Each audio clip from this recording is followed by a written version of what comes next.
بالله من الشيطان الرجيم بسم الله الرحمن الرحيم فلا تكن في مرية مما يعبد هؤلاء ما يعبدون إلا كما يعبد آباؤهم من قبل وإنا لموفوهم نصيبهم غير منقوص فلا تكن في مرية مما يعبد هؤلاء இவர்கள் வணங்குகின்றார்களே இந்த வணக்கத்தில் உமக்கு எந்த சந்தேகமும் வர வேண்டாம். மா يعبدون إلا كما يعبد آباؤهم من قبل இதற்கு முன்பு இவருடைய முன்னோர்கள் எதை வணங்கினார்களோ அதைத்தான் இவர்கள் வணங்குகின்றார்கள். وَإِنَّا لَمُوَفُّوهُمْ نَصِيبَهُمْ நிச்சயமாக அவர்களுக்கு அவருடைய பங்கை நாம் வழங்குவோம், அதற்குண்டான கூலியை நாம் கொடுப்போம். எந்த குறையும் இல்லாமல் பூர்ணமாக நாம் அவர்களுக்கு வழங்கிவிடுவோம். 11வது அத்தியாயத்தில் 109வது இந்த வசனத்திலே முன்னோருடைய அந்த வணக்க வழிபாடுகள் எப்படி இருந்ததோ அப்படித்தான் இவருடைய வணக்கம் இருக்கின்றது. எனவே நபி, நீங்கள் இதில் எந்த விதமான சந்தேகம் கொள்ள வேண்டாம் என்று அல்லாஹ் குறிப்பிட்டார். அப்ப இதற்கு முந்தைய வசனங்களில் சொல்லும் பொழுது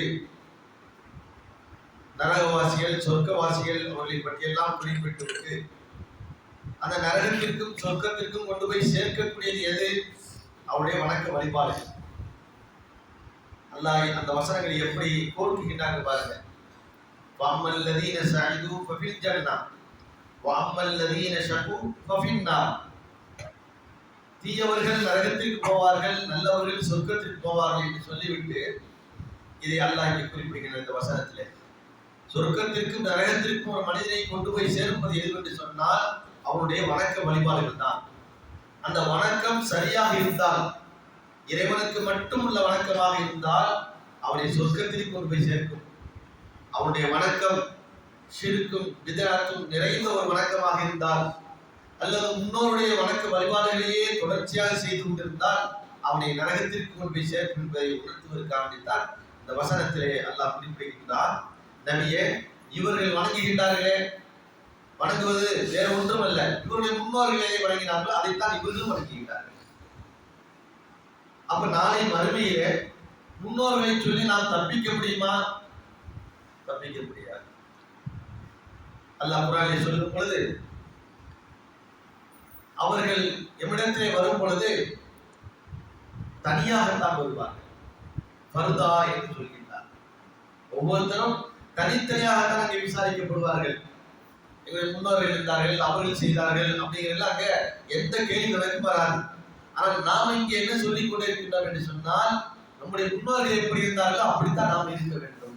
நம்முடைய முன்னோர்கள் என்ன செய்தார்கள் அதைத்தான் நாம் நம்முடைய வணக்க வழிபாடுகளாக இருக்க வேண்டும் என்று முன்னோர்களை காரணம் காட்டி குர்ஆனையும் ஹதீஸையும் கோரம் தள்ளி விடுகின்றோம். அல்லாஹ் அதுக்கு என்ன சொல்லினார்? இந்த முன்னோர்கள் என்று சொல்கிறார்கள். இதே ஃபிரௌனுடைய காலத்திலும் இது இருந்தது. ஃபிரௌனும் கேட்டான், ஃபமாபாலுல் குரூனில் ஊலா, மூசாவே, ஒரு இறைவனை வணங்க வேண்டும் என்று நீ குறிப்பிடுகின்றாயே, வணங்காமல் முன்னோர்களெல்லாம் இறந்து விட்டார்களே, அவருடைய நிலையெல்லாம் என்ன? அவர்களெல்லாம் யாரு? ஃபமாபாலுல் குரூனில் ஊலா. அதுக்கு மூசா அலைஹிஸ்ஸலாம் சொன்ன பதிலே அல்லாஹ் குர்ஆனிலே பதிவு செய்கின்றார். قال علمها عند ربي في كتاب لا يضل ربي ولا ينسى. தெளிவான பதில். இந்த முன்னோர்களை பற்றி இங்கே பேசாதீங்க. அவருடைய முன்னோருடைய அந்த செயல்பாடுகள் அனைத்தும் என் இறைவனுடைய பதிவேட்டில் அது பதிவு செய்யப்பட்டிருக்கின்றது. என் இறைவனுடைய அந்த ஏற்பாட்டிலே அது எல்லாம் பதிவு செய்யப்பட்டிருக்குது. அல்லாஹ் மறக்கக்கூடியவன் அல்ல. அல்லாஹ் என்ன செய்யக்கூடியவன் அல்ல, மறப்பவன் அல்ல. எல்லோருடைய செயல்பாடும் அங்கே பதிவு செய்யப்பட்டிருக்கின்றது. எனவே அதை பற்றி உண்டான விசாரணை அவர் வைத்துக் கொள்வார். நான் சொல்வது என்னவென்றால், இறைவனை மட்டுமே நீங்கள் வணங்க வேண்டும். வேறு எவரிடத்திலும் யாரிடத்திலும் எந்த ஒரு பிரதிபலனை எதிர்பார்த்தோம் அல்லது பிரார்த்தனைகள் செய்து அவர்கள் உதவி செய்வார்கள், இவர்கள் உதவி செய்வார்கள் என்ற எந்த வணக்க வழிபாடும் என்ன செய்யக்கூடாது, இருக்கக்கூடாது. வணக்கம் என்பது யாருக்கு மட்டும்தான் இருக்கணும்? இறைவனுக்கு மட்டும்தான் இருக்கணும். முன்னோர்களை சொல்லி நாம் என்ன செய்ய முடியாது, தப்பிக்க முடியாது. முன்னோர்கள்லாம் எல்லாரும் தர்காவுக்காக அலைஞ்சாங்க, நாங்களும் அது மாதிரி போறோம், அதனால என்ன தப்பு என்றால் தர்காவிலே அது சம்பந்தமா விளக்குது என்றால் நிறைய விஷயங்கள் இருக்குது. நிறைய என்ன செய்யறாங்க அவங்க, இதுக்கு ஒரு உதாரணம் வேற சொல்லிட்டாங்க. நம்ம ஒரு டாக்டர்கிட்ட போறோம், அல்லது ஒருத்தர் கடன் கேட்கிறோம், அவர் கடன் உதவி செய்யறாரு. இப்ப இந்த கடன் உதவி கேட்பது தப்பா, உதவி கேட்பது தப்பா என்று என்ன செய்கிறார்கள், எதை கொண்டு வந்து எங்கே பொருத்துகின்றார் என்று பாருங்கள். இறந்திருக்கக்கூடிய ஒரு மனிதரிடத்திலே நாங்கள் உதவி கேட்கின்றோம், நம்ம சொல்கின்றோம் அப்படி கேட்பது ஷிர்க் என்று சொல்கின்றோம், இணைவிப்பது, இறைவனுக்கு இணைவிப்பது.